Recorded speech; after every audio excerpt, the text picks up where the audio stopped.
itwapo leo, aliye salama ni yule aliye na Kristo. Sawa sawa. Chapia Yesu makofi yake. Haleluya. Chini ya hapo unapoteza muda wako. Kweli. Chini ya hapo ni ngwenjela. Kweli. Wala usifikiri kujenga nyumba nzuri ndio ujanja. Unaweza ukajenga nyumba nzuri ukafa, yale matoto yakalifanya nyumba dangulo. Kweli, kweli. Kwa sababu tunahitaji kuponya akili na kuponya roho. Amen. Roho ikiponya na akili ikipona, mtoto wako atakiwa katikati ya mamba na kuambia yu salama. Amina. Hata awe katikati ya nyoka waliomzunguka, yu salama. Amina. Nje hapo hakuna usalama. Kweli. Ndani ya sala kuna sumu.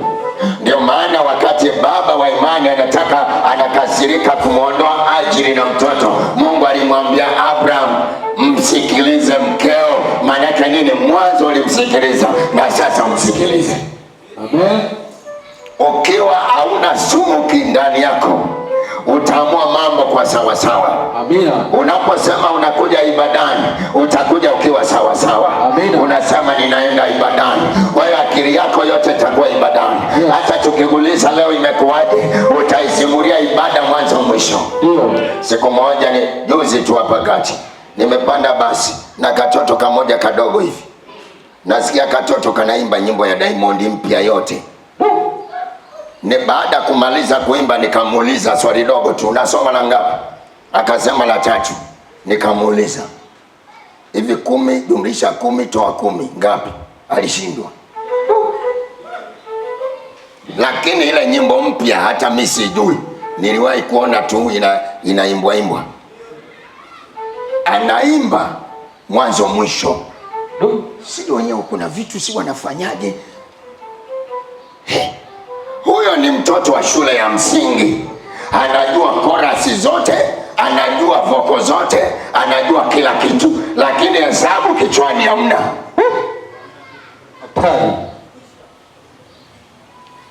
Hivi unafikiri huyu ni mtoto wa namna gani? Yaani huyu ni bomu linaloenda kupasuka. Kweli kabisa. Sasa wala usiwe na shida, na ndio maana ukitaka kulijua mwangalia Rebeka.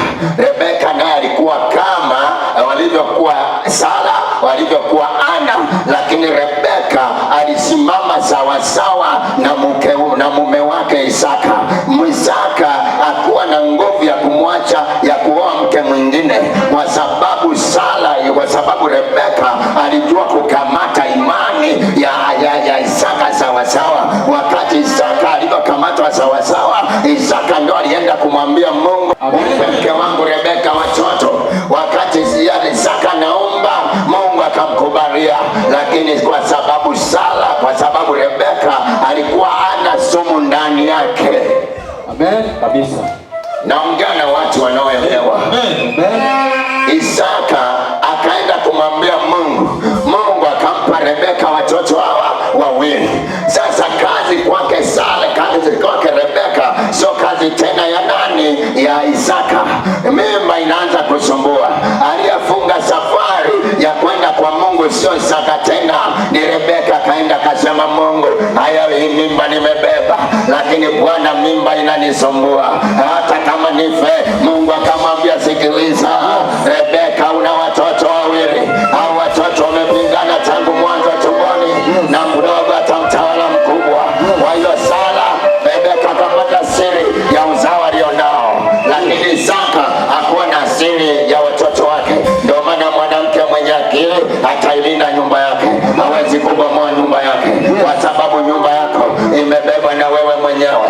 Ndani yako kuna kila namna, kuna spare za kila namna, kuna kila namna. Kwa sababu hana kujua, Sara kujua, wakapoteza mwelekeo, lakini Rebeka alijua hakupoteza mwelekeo. Haleluya. Bwana asifiwe. Ana kabeba mashutumu, Ana kambeba Penina, Ana kabeba matusi, Ana kawa na sumu zinaongezeka kila twapo leo, akaamua kuacha pombe.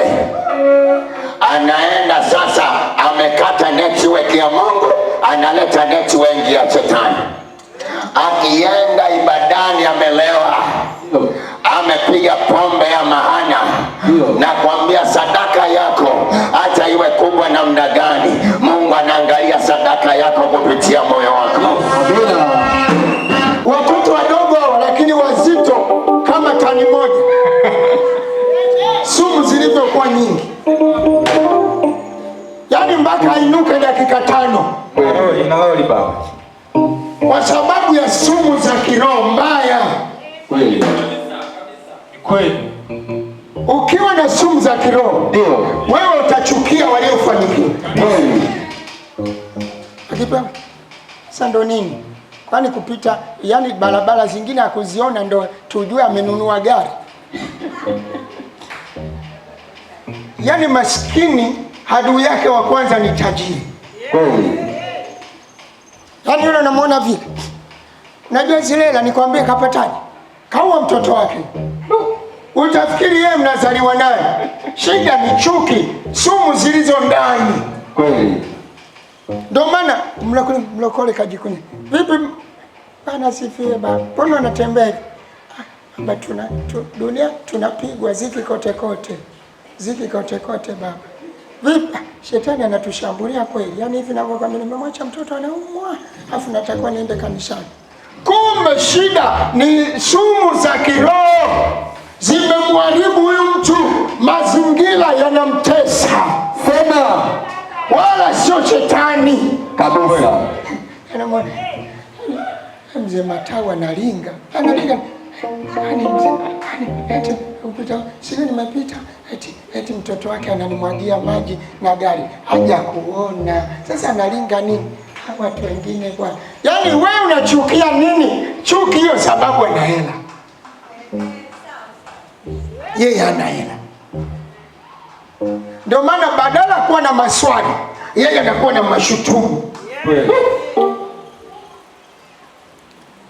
Mtu yote aliyeferi huwa aonagi mbali kabisa. Ogopa sana.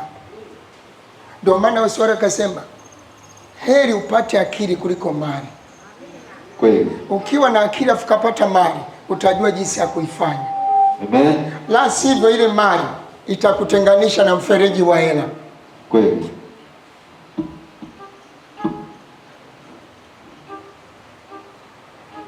Kaa kidogo tumalizie.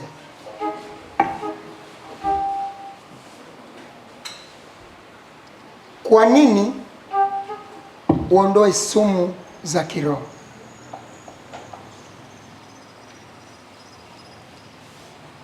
Kanuni ya kwanza, kwa nini Yesu aliwaambia wanafunzi wakae mpaka iwajirie nguvu?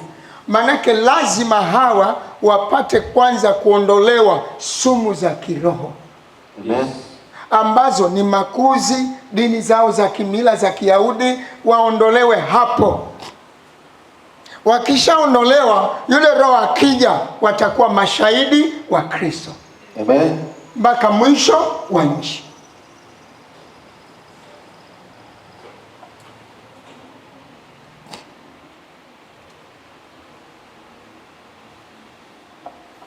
Kwa nini? Lazima maeneo haya matatu yawe safi. Yawe safi. Namba moja, hebu tuandike Tesalonike wa kwanza 5:23.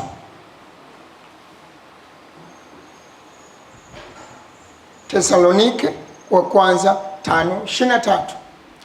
Lazima uwe safi, uwe huru. Namba moja, nafsini mwako, rohoni mwako, mwilini mwako. Kwa nini?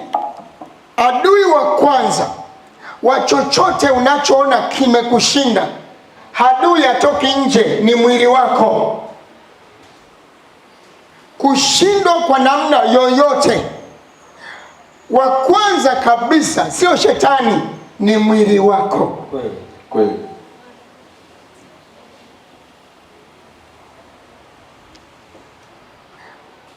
Watu wengi hawako huru, ndio maana ni watumwa.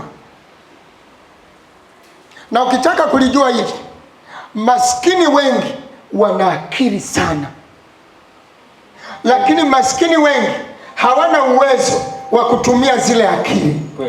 Ndio maana matajiri wote unaowaona wametajirika kupitia maskini kabisa. Kwa hiyo maskini wana akili sana na wana mipango sana, lakini mwili umewazuia wasiweze kuingia kwenye kusubutu. Tajiri yoyote ili awe tajiri alisubutu. Amen. Ndio maana shuhuda zao atakwambia nilianza kuuza nyanya tenga moja. Sasa maskini ambaye hawezi kusubutu asema muongo, unauzaje tenga nyanya moja miaka 20 uwe tajiri? Hapo sasa. Kumbe Yesu anasema mwanzo ni kile kidogo ulicho nacho, hicho ndicho kinachotengeneza utajiri wako. Amina. Nasema utapewa kwa kadri ya ulicho nacho, sicho usicho nacho. Yes. Kwa tajiri awe tajiri alisubutu. Maskini ili awe maskini haliacha kusubutu. Kweli. Na yoyote tajiri akatagi tamaa, anayekata tamaa ni maskini. Kweli. Maskini akiuza mandazi siku 2 hawajanunua kaacha. Tajiri anakuambia nilikomana ile biashara miaka 7 ndio nikaanza kuona matokeo. Unakutana na fongo la madini, anakuambia nilichimba. Mfano wakati ule Liza amezundua ile madini ya kwanza, alisema ule mgodi ulianza na baba yake, akaacha. Yeye amechimba zaidi ya miaka 20 hajawahi kupata madini ya namna ile. Ingelikuwa wewe, mtu yoyote aliye tajiri huwa akatagi tamaa. Ndio maana Yakobo kwa sababu ni tajiri akukata tamaa. Mwaka 7 akaenda, miaka 7 akaenda, miaka 7 akaenda, akarudi akiwa tajiri. Amina. Maskini siku 2 kashakata tamaa. Kweli. Haleluya. Amen. Amen. Oh baba, mimi sina la mtihani nimeshindwa. Pumbavu wewe. Hakuna aliyeshinda bila kushindwa. Kushindwa manake kunaonyesha wewe unashinda. Amina. Sawa? Kwani Mungu mwanzo si aliumba dunia? Mungu ni Mungu, si ndio? Lakini mwanzoni akaumba dunia. Uso wa Mungu litulia wapi? Kwenye vilindi vya maji, na dunia ilikuwa utupu tena ukiwa. Mwanzo lazima ushindwe. Hatua ya pili ni kwenda kwenye mafanikio. Acha ujinga wewe. Amina. Yeyote anayeamini kushindwa, huyo ni maskini kabisa. Na upasi kuongozana na mjinga kama huyo. Yaani kama una rafiki huyo ambaye wewe ukikaa tu, yaani wachawi, tunalogwa wewe. Anakwambia sijika tutatoboa. Yaani sijika tutaweza. Yaani anakwambia siji. Wewe mwambie hivi, kuanzia leo napingua urafiki na wewe, toka. Amen. Wewe siongozani na jinga kama wewe. Mimi nilifikiri unasema tuende tena mara ya pili, tukachukue tena vitenge tulete. Hata mara ya 3 twende. Biblia inasema mwenye haki hata akianguka mara ngapi? Mara 7. Mara ngapi? Mara 7. Mara ngapi? Mara 7. Mara ngapi? Mara 7. Mara ngapi? Muulize jirani yako, wewe umeshindwa mara ngapi? Wewe umeshindwa mara ngapi? Mwambie jinga wewe. Jinga wewe. Kanuni ya Biblia, nimejaribu biashara mara moja, nikirudi na kaa chini na kumuta mavumbi, nasema kwa nini nimeshindwa, narudi tena. Sawa? Ndio. Siwe Kratos chama. Unazeekaje? Yaani ukifunga goli uzee unasauriwa. Kweli. Unarudi kuwa kijana. Amen. Sasa hata tujifunze kwa watu wa mpira sasa. Lakini tumekuwa wajinga. Yaani mimi nakwambia mtumishi wa Yesu mimi simuelewi. Umuelewi nini shida mjinga wewe? Kweli. Wewe umeanguka mara kwanza, kumuta mavumbi, kaa chini. Tafuta maji yako kunywa. Alafu sema Baba, wewe ulianguka mara 3.